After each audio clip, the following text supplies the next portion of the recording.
Barchaga salom do'stlar, sizlar bilan men Iltur Gaming kanali. Sizlar bilan bugun Android telefonga Minecraft Java Edition'ni yuklab o'ynashni o'rgatib o'taman. Mana birinchi biz xohlagan bitta brauzerga kirib olamiz va Pojav Launcher deb yozamiz va buni poisk bersak, birinchida chiqqan saytga bosamiz. Kutib turganimizdan keyin pastroqqa tushirsak, mana bu yerda download Pojav Launcher bor. O'shani ustiga bosamiz va menda qayta yuklab olish chiqyapti. Sizlarda bunaqa chiqmaydi. Yuklab olishni bosganlaringdan keyin mayda yuklamalardan keyin mana bu yerda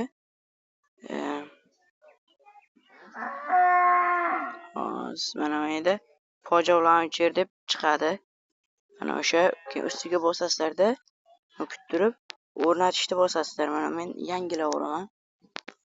Sizlarda o'rnatish chiqadi, menda yangilanish chiqyapti. Biz kutib turasizlar, bo'ldi. Endi ochishni bosib yuborasizlar bundan. Ochganlaringdan keyin mana add accountni bosib, local accountni bosasizlarda любой bitta niklarni yozasizlar. Masalan, men o'zim nikni yozaman.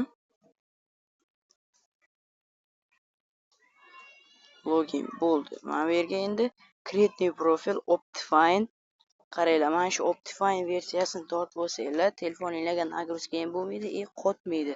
O'shaning uchun men mana 1.16.5 versiyani tortib olaman. Menda tortilgan, o'shaning uchun bunga kirishdan oldin mana bu yerda bularni sozlab olinglar.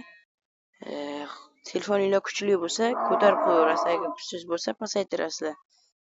O'rtacha qilib ham qo'yaverasizlar. Men telefonim kuchliroq bo'lgani uchun balandga qo'yib qo'yaman.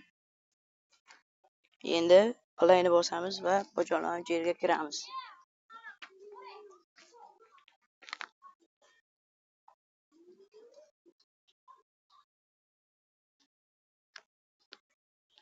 Hozir biroz kutib, o'zim kesib yuboraman. Mana do'stlar, Minecraftga ham kiryapti. Hozir biroz kutib turamiz va Minecraftga kirish kerak. Ba'zi bir kuchsiz telefonlarda qotishlar bo'ladi, bu tabiiy hol, chunki Java Edition bu kompyuter uchun, Windows va boshqa kompyuter uchun mo'ljallangan. O'shaning uchun Android, iOS telefonlar uchun biroz kuchlilik qiladi bu. O'shaning uchun hozir biroz kutamiz. Mana kirib oldik. Hozir mana buni bosib, hamma narsani o'ynasanglar bo'ladi. Shunchaki Java Edition. Xohlagan narsalarni qilsalar bo'ladi. Unda ciao.